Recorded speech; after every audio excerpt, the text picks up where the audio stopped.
Salam damai sejahtera, sahabat Oase Rohani Katolik, dimanapun Anda menyaksikan ataupun mendengarkan acara kami. Kita kembali berjumpa bersama dengan saya, Patricia Alsa, dan saya sudah bersama dengan Romo Petrus Tunjung Kesuma, Romo Kuskupan Agung Jakarta, yang tentunya kita familiar dan juga akrab dengan Romo Petrus. Mari kita menyapa dahulu Romo. Romo, apa kabar Romo? Salam jumpa Romo. Baik, baik, Bu. Hmm, Gimana kesibukannya Romo? Ya, begitulah biasa. Baik, Roma, kita pada hari ini kita akan mengikuti Oase Rohani Katolik menurut bacaan-bacaan liturgi dari Pekan Biasa ke-26. Dan Ya, sahabat Oase Rohani Katolik, marilah kita awali dengan berdoa bersama dengan Romo Petrus. dalam nama Bapa dan Putra dan Roh Kudus. Amin. Allah yang Maha Kasih, kami bersyukur kepadamu karena kami telah dapat bertemu lagi di dalam siaran ini. Semoga kehadiranmu sungguh-sungguh kami rasakan di dalam kehidupan kami. Dan semoga juga sabdamu sungguh-sungguh mengena dalam hati kami. Sabda yang akan mengubah dan menjadikan kami pribadi yang lebih baik. Kami juga mohon rahmat-Mu agar hati kami terbuka terhadap sabda itu, sehingga sabda yang disampaikan oleh-Mu akhirnya menuntun kami kepada kehidupan sebagaimana yang Kau kehendaki. Ini semua kami mohon dengan perantaraan Kristus Tuhan kami. Amin. Dalam nama Bapa dan Putra dan Roh Kudus. Amin. Amin. Terima kasih Romo untuk doanya. Sahabat Oase Rohani Katolik, sebagai antifon pembuka, barang siapa mendengarkan kamu, ia mendengarkan daku. Barang siapa menolak kamu, ia menolak aku. Barang siapa menolak aku, menolak dia yang mengutus aku. Bacaan liturgi pada Pekan Biasa ke-26 dari Kitab Baruk bab 1 ayat 15 sampai dengan 22. Katakanlah begini, pada hari ini menjadi nyata keadilan ada pada Tuhan Allah kita, sedangkan kejahatan pada kami, sebagaimana halnya sekarang ini, yaitu pada orang-orang Yehuda dan penduduk Yerusalem, pada sekalian raja kami, para pemimpin, para imam, dan nabi, serta pada nenek moyang kami. Memang kami telah berdosa terhadap Tuhan.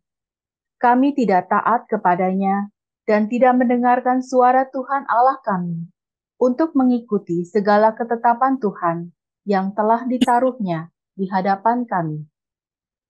Semenjak Tuhan membawa nenek moyang kami keluar dari negeri Mesir, sampai dengan hari ini, kami tidak taat kepada Tuhan, Allah kami. Sebaliknya, Tuhan telah kami alpakan karena kami tidak mendengarkan suaranya. Dari sebab itu, melekatlah kepada kami semua bencana dan laknat yang telah diperintahkan Tuhan kepada Musa hambanya, waktu nenek moyang kami dibawanya keluar dari negeri Mesir, untuk dianugerahi suatu tanah yang berlimpah susu dan madunya, sebagaimana halnya sekarang ini. Tetapi kami tidak mendengarkan suara Tuhan Allah kami, sesuai dengan sabda para nabi yang telah diutus Tuhan kepada kami. Bahkan kami telah berbakti kepada Allah lain, masing-masing menurut angan-angan hati jahatnya. Dan kami melakukan apa yang durjana dalam pandangan Tuhan, Allah kami. Demikianlah sabda Tuhan. Syukur kepada Allah. Marilah kita tanggapi dengan mazmur tanggapan. Demi kemuliaan namamu ya Tuhan, bebaskanlah kami. Demi kemuliaan nama-Mu ya Tuhan, bebaskanlah kami. Ya Allah, bangsa-bangsa lain telah masuk ke tanah milik-Mu, menajiskan bait kudus-Mu, dan membuat Yerusalem menjadi timbunan puing. Mereka memberikan mayat hamba-hamba-Mu kepada burung-burung di udara untuk dimakan. Daging orang-orang yang Kau kasihi, mereka berikan kepada binatang-binatang liar di bumi. Demi kemuliaan nama-Mu ya Tuhan, bebaskanlah kami. Mereka menumpahkan darah orang-orang itu seperti air sekeliling Yerusalem, dan tidak ada yang menguburkannya. Kami menjadi celaan tetangga, olok-olok, dan cemoohan orang sekitar. Berapa lama lagi ya Tuhan, Engkau murka terus-menerus? Berapa lama lagi cemburumu berkobar-kobar seperti api? Demi kemuliaan nama-Mu ya Tuhan, bebaskanlah kami. Janganlah perhitungkan kepada kami kesalahan nenek moyang. Kiranya rahmat-Mu segera menyongsong kami, sebab sudah sangat lemahlah kami. Demi kemuliaan nama-Mu ya Tuhan, bebaskanlah kami. Demi kemuliaan nama-Mu, tolonglah kami ya Allah penyelamat. Lepaskanlah kami dan ampunilah dosa kami oleh karena nama-Mu. Demi kemuliaan nama-Mu ya Tuhan, bebaskanlah kami. Sahabat Oase Rohani Katolik, marilah kita siapkan hati. Kita akan mendengarkan Injil Suci menurut Lukas bab 10 ayat 13-16, diawali dengan baik pengantar Injil. Haleluya, haleluya, haleluya.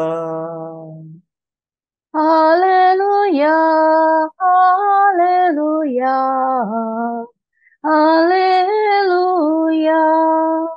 Hari ini dengarkanlah suara Tuhan, dan janganlah bertegar hati. Haleluya, haleluya, haleluya. Tuhan bersamamu. Dan bersama rohmu, Inilah Injil Yesus Kristus menurut Lukas. dimuliakanlah Tuhan.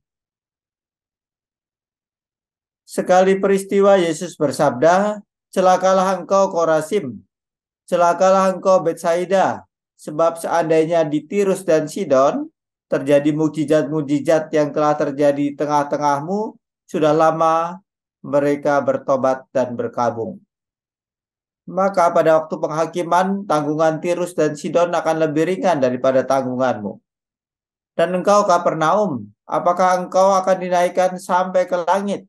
Tidak. Engkau akan diturunkan sampai ke dunia orang mati. Barang siapa mendengarkan kalian, ia mendengarkan daku. Dan barang siapa menolak kalian, ia menolak aku. Dan barang siapa menolak aku, ia menolak dia yang mengutus aku." Demikianlah sabda Tuhan. Terpujilah Kristus. Terima kasih Romo untuk bacaan Injilnya. Sahabat Oase Rohani Katolik, kita sudah mendengarkan dua bacaan pada kesempatan hari ini. Dari bacaan pertama tadi dari Kitab Baruk dan bacaan Injil dari Injil Lukas. Dan sekarang Romo Petrus akan memberikan inspirasi pewartaan dan kabar baik Injil kepada kita semua. Silakan Romo. Bapak, Ibu, dan saudara-saudari yang terkasih, tadi kita mendengar dari Kitab Baruk dan juga Kitab Injil Lukas. Ya.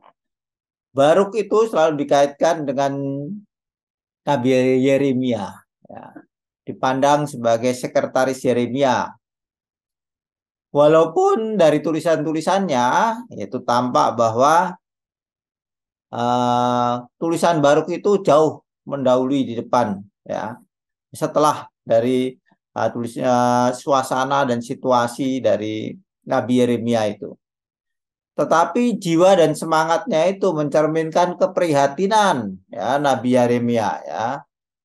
Dalam kitab kitab Baruk ini diungkapkan juga bagaimana dosa, pertobatan, dan reaksi, ya, terhadap berhala itu yang dipandang sebagai penyebab dari penderitaan, ya. Bahwa orang itu berdosa sehingga mereka merasa kemudian mereka mengalami penderitaan itu. Itu yang disampaikan oleh Nabi Baruk, ya. Dan dalam doa-doa itu, ya, yang disampaikan oleh Baruk itu, ya, itu sebenarnya diungkapkan juga bahwa eh, pembuangan itu adalah ya karena dosa, ya, karena dosa dari manusia itu sendiri. Umat tidak mau mendengarkan nabi dan tidak mau mendengarkan Allah. Ya. Jadi saya menyebut nama Nabi Baruk, saya kira Baruk itu bukan nabi. Ya. Ya. Nah, Bapak Ibu dan saudara-saudara yang terkasih, dalam uh, renungan kita hari ini, kita mendapatkan sesuatu yang sangat bernilai. Apa sih yang menurut saya yang sungguh bernilai? Yaitu bahwa tumbuh suatu kesadaran akan dosa. Menyadari bahwa telah berdosa. Kita telah berdosa sebagai manusia. Kita tidak setia kepada Allah. Ya. Tetapi kiranya tidak hanya berhenti pada suatu kesadaran bahwa kita telah berdosa. Tetapi lebih-lebih bahwa kita hendaknya dengan kesadaran itu kemudian mau bertobat, mau memperbarui diri kita. Ya. Pada minggu yang lalu, minggu yang kemarin ini, ya, hari Minggu ini maksud saya, ya, kita diingatkan bagaimana Yesus mengatakan bahwa orang-orang pemungut cukai dan wanita-wanita berdosa itu kemudian lebih bisa menerima, ya, pewartaan. Ya. Dia itu seperti orang, ya, yang mula-mula seperti anak yang digambarkan mula-mula menolak, kemudian dia menyesal dan kemudian melaksanakan kehendak Bapa, kehendak orang tuanya. Saya kira di sini juga mau ditunjukkan bahwa kesadaran kita akan dosa kita, ya, kelemahan-kelemahan kita, hendaknya kemudian membuat kita mau bertobat dan memperbarui hidup kita. Ya. Kita tahu bahwa hidup tanpa Allah itu nggak akan sangat berat sebenarnya. Ya. Kita nggak punya harapan, kita nggak punya pegangan yang akan membuat kita ketika kita menghadapi situasi-situasi yang tidak mudah, kita sungguh-sungguh seperti harus menghadapinya seorang diri. Ya. Maka kiranya kita diajak untuk hidup, ya, dengan taat kepada apa yang Allah kehendaki, dengan menyadari dan peka terhadap dosa-dosa kita. Ya. Kelemahan kita adalah kerap kali kita merasa tidak berdosa. Ya. Semuanya seolah-olah baik-baik saja, semuanya lancar-lancar saja. Tapi tidak menyadari bahwa kita itu sebenarnya banyak sekali melakukan dosa-dosa. Banyak sekali kita tidak melakukan apa yang menjadi kehendak Allah. Nah, inilah yang menurut saya perlu menjadi permenungan bagi kita. Selalu menjadi pribadi yang mampu melihat diri sendiri, batin sendiri. Ya. Banyak dari kita itu sekarang mudah untuk menilai orang lain. Ya. Mengatakan si A begini, si B begini, si C begitu, dan sebagainya. Tetapi apakah kita punya juga kemampuan untuk melihat diri kita secara jujur? Mengakui kelemahan-kelemahan kita, mengakui dosa-dosa kita. Ya. Ya, ini satu tahap ya, Bapak Ibu dan saudara-saudara yang terkasih, mengakui itu. Ya. Tahap berikutnya adalah bertobat, mau memperbaiki diri kita, mau mengarahkan diri kita kembali kepada Allah. Itu sebenarnya yang perlu kita kita sadari dalam hidup kita. Ya. Dan dalam bacaan Injil sebenarnya temanya kurang lebih sama. Bacaan Injil dari Injil Lukas itu kemudian konteksnya adalah para murid diutus untuk mewartakan, ya, untuk mewartakan, ya, kerajaan Allah, ya, seperti itu. Ya. Dan ya tentu saja dalam pewartaan itu tidak semuanya akan dengan sukacita menerima, dapat membuka hati dengan baik. Tentu saja ada penolakan-penolakan dan sebagainya. Ya. Tetapi berhadapan dengan penolakan-penolakan itu, ya, para murid hendaknya tetap menjalankan tugas perutusan yang dipercayakan oleh Yesus. Untuk kita sendiri apa? Bahwa penolakan-penolakan terhadap pewartaan, ya, yang kita sampaikan sebagai murid-murid Kristus itu hendaknya kita jalankan dengan setia, gitu loh. Dengan ketekunan, dengan kesetiaan ya. Walaupun kadang-kadang tidak mudah bagi kita seperti itu.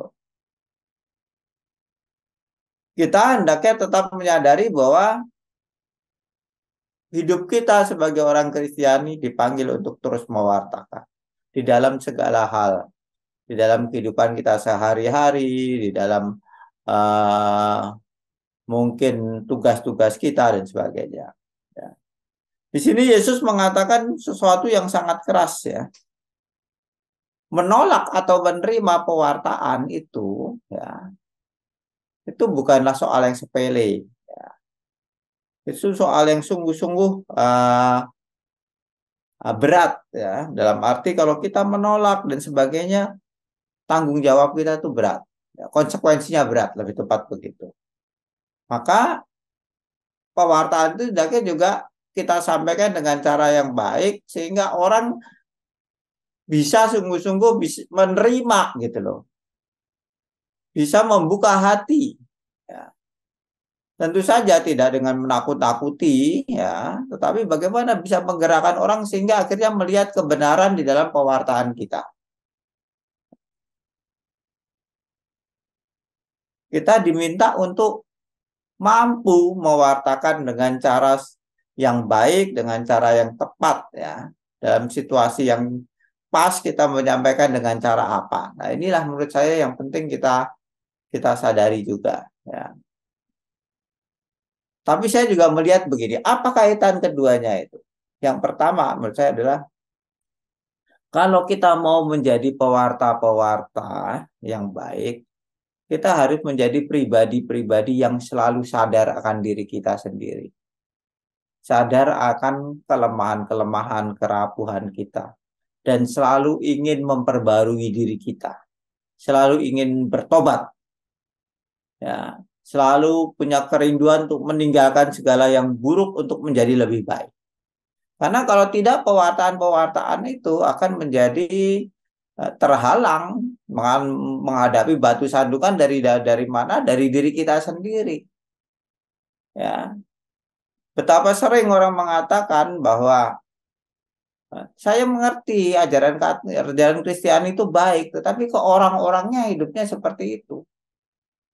Pengikut-pengikutnya kok seperti itu. Ya, pada saat semua orang korupsi, sebagai orang Kristiani kita juga ikut korupsi dan sebagainya. Sehingga pewartaan kita itu akhirnya tidak kena, bukan karena tidak benar, tapi melihat bagaimana kita itu justru malah menjadi batu sandungan. Maka menurut saya kaitan antara kedua bacaan itu sangat sangat sangat sangat erat. Yaitu kita harus menjadi pribadi-pribadi yang selalu sadar bahwa kita adalah orang-orang berdosa, orang yang bersalah. Kita mau memperbaiki diri kita. Ya. Dan disitulah kemudian kita juga menjadi pewarta kepada banyak orang. Sehingga orang juga menempuh jalan yang sama. Mau mengenal diri, mau mengakui kelemahan-kelemahan, dan mau bertobat. Ya. Inilah menurut saya yang, karena ya seperti tadi saya katakan, eh, perkataan Yesus itu sangat tegas mengenai soal apakah menerima pewartaan atau tidak menerima pewartaan itu bukan soal sepele, soal yang sangat sungguh serius. Dan itu yang perlu juga kita sadari ya. Sebagai seorang Kristiani kita dapat tugas untuk mewartakan seperti itu. Ya. Nah, menurut saya poin ini yang baik menjadi bahan permenungan bagi kita semua. Ya. Dan mungkin kalau ada pertanyaan dari Mbak Elsa silakan supaya lebih komunikatif lah. Ya. Iya, Silakan. iya Romo, saya mau bertanya. Tadi Romo katakan bahwa kita harus mempunyai kesadaran diri terus-menerus melihat kalau kita itu ada kerapuhan, lalu setelah itu kita harus melakukan perbaikan-perbaikan diri yang ujungnya nanti pertobatan.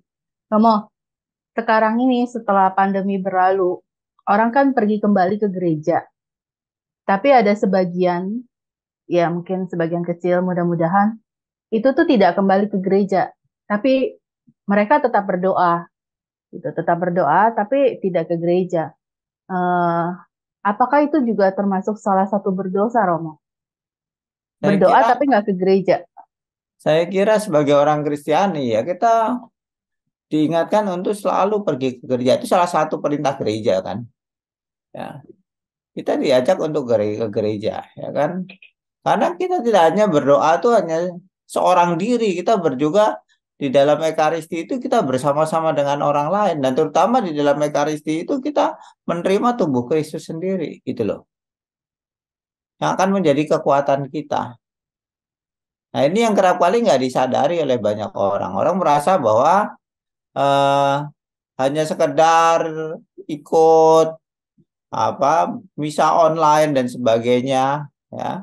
Kemudian selesai. Saya pikir sekarang ini ya tidak cukup kita mengikuti misa online menurut saya ya. Kita harus hadir karena tidak ada alasan kita untuk hanya sekedar mengikuti misa online. Kecuali kalau misalnya secara pribadi nggak bisa datang karena sakit, karena karena lansia sehingga nggak bisa berjalan ke gereja dan sebagainya ya itu bisa dimengerti. Tapi kalau kita dalam keadaan sehat, saya kira kita harus juga melihat bahwa eh, sebagai orang Kristiani kita hendaknya juga diajak, dipanggil untuk hadir dalam perayaan Ekaristi itu, kan?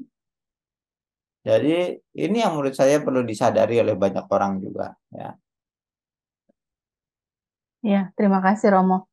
Tadi Hmm. sudah disampaikan, ditegaskan kembali bahwa tidak cukup hanya berdoa, tapi juga kita juga perlu bersekutu dengan umat gereja dan pergi ke gereja. Ya, Dan itu sebagai salah satu juga cara kita melakukan pertobatan.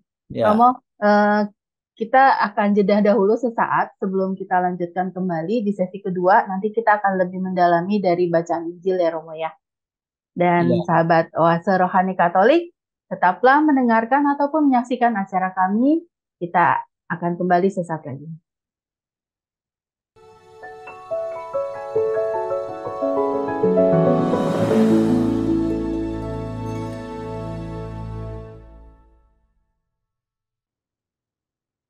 Ya, kita lanjutkan lagi, ya. Saya tertarik dengan kata ini, ya. Barang siapa mendengarkan kalian, ia mendengarkan daku. Dan barang siapa menolak kalian, ia menolak aku. Dan barang siapa menolak aku, ia menolak dia yang mengutus aku. Nah, dari sini kita mengetahui bahwa pewartaan itu adalah sesuatu yang sangat penting. Pewartaan yang kita bawa, ya, itu sangat menentukan pada kehidupan, ya. Karena pewartaan yang kita sampaikan itu ya terkait juga dengan bagaimana orang menerima Allah sendiri, ya. Kemudian yang mau saya garis bawahi juga di sini adalah pola relasi, ya. Sebagai seorang Kristiani kita adalah orang yang diutus untuk mewartakan. Kita tidak membawa gagasan-gagasan kita, pandangan-pandangan kita, pemikiran-pemikiran kita, tetapi kita mewartakan apa yang Tuhan kehendaki. Maka seorang pewarta itu, kalau kita mau menjadi sungguh-sungguh mewartakan dan sadar bahwa tugas pewartaan kita itu merupakan utusan, kita harus juga mempunyai hubungan yang erat dengan Dia yang mengutus kita. Ya, hubungan yang erat dengan Dia yang mengutus kita itu merupakan sesuatu yang sangat penting sekali, ya, yang sangat penting. Karena itu saya hanya mengatakan seorang utusan, ya, seorang pewarta, yaitu kita semua sebagai orang Kristiani hendaknya mempunyai relasi yang erat dengan Kristus. Karena Kristuslah yang mengutus kita. Relasi yang erat dengan Kristus itu apa? Ya dimulai dengan hidup doa kita. Dimulai dengan hidup sakramental kita. Sejauh mana kita tuh mempunyai kebiasaan misalnya berdoa, ya secara pribadi. Tapi tadi yang sudah saya katakan tadi, ya bukan hanya itu nggak cukup, tapi bagaimana kita membuka hati kita bersama terhadap sesama kita, membuka hati kita terhadap Tuhan di dalam upacara-upacara sakramental. Ya. Kedekatan dengan Tuhan itulah yang memungkinkan kita dapat menjadi pewarta sehingga mereka yang menerima, yang mendengarkan pewartaan kita, maksud saya, itu dapat membuka hati juga untuk menerima gitu loh. Ya. Jadi mewartakan itu kan tuh bukannya sekedar menyampaikan dengan kata-kata apa yang kita ketahui, tidak, tetapi muncul dari sebuah relasi yang akrab, yang dekat dengan Tuhan. Ini demi mereka yang kita wartakan. Itu tadi yang sudah saya katakan bahwa ini konsekuensinya nggak mudah sebenarnya. Ya. Kalau kita sungguh-sungguh mengasihi orang yang mau kita wartakan, kita sendiri harus punya relasi yang akrab dengan Tuhan.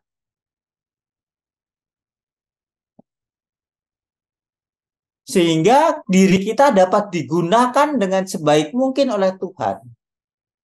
Nah, dalam pewartaan itu, ya kalau kita lihat ya Yesus mengutus para muridnya dalam pewartaan itu sebenarnya Allah sendiri yang bekerja melalui mereka, kan? Juga melalui kita. Tapi bagaimana kita dapat menjadi alat Allah yang baik, yang mewartakan kalau kita nggak punya relasi yang akrab dengan Tuhan? Ya. Bagaimana kita dapat sungguh-sungguh menyampaikan sabda Tuhan? Ya. Kalau kita itu tidak mengenal Dia dengan baik. Ya. Nah, inilah yang menurut saya penting sekali. Ya. Jadi saya sudah mengatakan salah satu unsurnya adalah mampu mengenal diri, menyesali kelemahan-kelemahan, ya, mau memperbarui diri. Tetapi di lain pihak, satu hal lagi adalah mempunyai relasi yang akrab dengan Tuhan, relasi yang dekat dengan Tuhan melalui ya seperti tadi, melalui ya hidup doa kita, hidup sakramental kita, ya seperti itu. Ya. Tanpa itu, ya kita tidak akan menjadi pewarta yang baik. Padahal kita semuanya diutus loh untuk mewartakan ya kepada sesama kita. Ya. Dan juga kalau kita hanya berpikir, saya hanya mau berdoa saja di rumah, saya nggak pernah mau menerima sakramen, saya nggak pernah mau ke gereja dan sebagainya, saya tidak bisa menjalankan tugas perutusan saya sebagai orang Kristiani untuk mewartakan kalau hanya mengandalkan itu. Kita membutuhkan Tuhan sendiri. Dalam Ekaristi kita menerima Tuhan sendiri. Dan dia menjadi kekuatan kita untuk sehingga kita dapat mewartakan dengan sebaik mungkin. Seperti itu. Ya. Jadi kembali kepada pertanyaan dari Elsa tadi, ya, betapa pentingnya kita untuk mengambil bagian berpartisipasi di dalam uh, liturgi Ekaristi terutama seperti itu. Ya, pergi datang tiap minggu dan sebagainya, bukan hanya sekedar rutin, ya. Ini adalah menjadikan kita akrab dengan Tuhan, menjadikan kita dekat dengan Tuhan, menjadikan Tuhan itu sungguh-sungguh kita alami dalam hidup kita sehingga kita dapat menjadi pewarta. Tanpa kekuatan Tuhan kita tidak akan bisa menjadi pewarta, ya. Dan sebagai konsekuensinya ya seperti tadi sudah saya katakan, akan banyak orang yang tidak membuka hati terhadap Tuhan, padahal konsekuensi orang yang tidak membuka diri terhadap Tuhan itu sangat berat, ya. Nah, ini yang sebenarnya harus kita sadari. Jadi kita punya tanggung jawab, Bapak Ibu, ya, Ya, mengusahakan dan membantu, ya, supaya orang lain juga memperoleh keselamatan. Gitu, gitu, iya Bapak. Romo. Tadi menyinggung yang Romo katakan bahwa barang siapa mendengarkan Tuhan, ya, ya barang siapa mendengarkan kalian, ia mendengarkan daku, dan barang siapa menolak kalian, ia menolak aku. Lalu Romo tadi menyinggung tentang setiap umat dari kita itu semua diminta untuk mewartakan tentang kerajaan Allah, tentang Tuhan. Lalu bagaimana dalam kita melakukan pewartaan ke sesama, ke orang-orang sekitar kita? Itu ada orang yang menolak Tuhan gitu. Tidak hanya cuma tidak membuka diri, tapi dia benar-benar menolak Tuhan gitu. Ya, Nah, kita sebagai sosok yang ingin mewartakan tentang kerajaan Allah, tentang kedamaian, tentang sukacita, itu kan juga kita merasa, aduh, nggak bisa nih. Maksudnya kita kan pasti berusaha kan, Romo. Tapi orang itu tetap, enggak, saya nggak mau. Nah, Ya, bagaimana kita harus menyikapi kalau kita menghadapi situasi itu, Romo? ya, ya. Kembali ya mengenai soal apakah orang menerima atau tidak menerima itu pada kebebasannya. Ya, kita nggak bisa kemudian dengan kekerasan memaksa orang untuk menerima, nggak bisa, ya kan? Ya. Yang paling penting dari dalam diri kita adalah kita mewartakan dengan sebaik mungkin. Itu yang paling penting. Ya. Tadi saya sudah mengatakan bagaimana kita mewartakan dengan sebaik mungkin. Pertama, kita harus menjadi pribadi yang selalu sadar akan diri kita sebagai orang berdosa dan ingin memperbarui diri. Yang kedua, mempunyai relasi yang selalu akrab dengan Tuhan. Ya. Yang paling penting adalah itu. Setelah itu semuanya kita serahkan kepada Tuhan. Ya. Kalau pakai bahasanya Yesus, kalau ada orang yang tidak menerima, kebaskanlah debu. Ya kan? Seperti itu. Ya. Jadi kita tidak kemudian sibuk dengan hasil, tapi bahwa kita sudah mengusahakan yang paling baik. Seperti itu loh. Nah, ini yang menurut saya perlu kita kita lakukan ya. Dengan demikian pewartaan itu ya bukan hanya sekedar untuk orang lain, tapi juga untuk diri kita sendiri. Semakin kita mau mewartakan, semakin diri kita itu bertumbuh menjadi lebih baik karena saya seperti tadi kan saya katakan selalu sadar akan dirinya sendiri, selalu dekat ingat dengan Tuhan, selalu dekat dengan Dia ya kan. Jadi diri kita sendiri juga juga terbantu kalau kita siap untuk mewartakan. Ya. Lalu yang ada juga satu ayat yang saya baca di sini, Romo. Kita kembali ke di sini ada dikatakan eh, bahwa umat di Tirus dan Sidon itu telah terjadi mukjizat di tengah-tengah saudara-saudari di Tirus dan Sidon yang sudah lama melakukan pertobatan dan berkabung. Jadi bertobat dan berkabung. Kalau kata bertobat, saya udah cukup paham gitu maksudnya Romo. Kan sering kita mendengar. Nah, kata berkabung, apakah berkabung itu seperti kalau kita menghadapi kematian? Atau seperti apa Romo? Jadi ini dua kata bertobat dan berkabung. Ya, kiranya berkabung itu dimaksudkan dengan orang yang sungguh-sungguh menyesali dosa-dosanya. Ya, perkabungan hari perkabungan itu di mana orang menggunakan apa kain kasar dan sebagainya menunjukkan bahwa sungguh-sungguh menyesal gitu loh. Hmm. Ya. Dan ini dikatakan mengenai Tirus dan Sidon itu daerah-daerah yang bukan daerah Yahudi ya, tapi justru peka terhadap hal-hal tersebut ya kan. Nah, seperti itu menurut saya. Ya. Jadi mereka Yesus mau mengatakan bahwa orang Yahudi sendiri itu tidak mau bertobat orang ya, tetapi justru orang-orang lain tuh bisa lebih peka gitu loh. Ya. Orang di luar Yahudi itu gitu loh. Iya, baik Romo, terima kasih banyak. Eh, apa yang sudah Romo sampaikan, inspirasi pewartaan dan renungan yang sudah Romo sampaikan begitu luar biasa.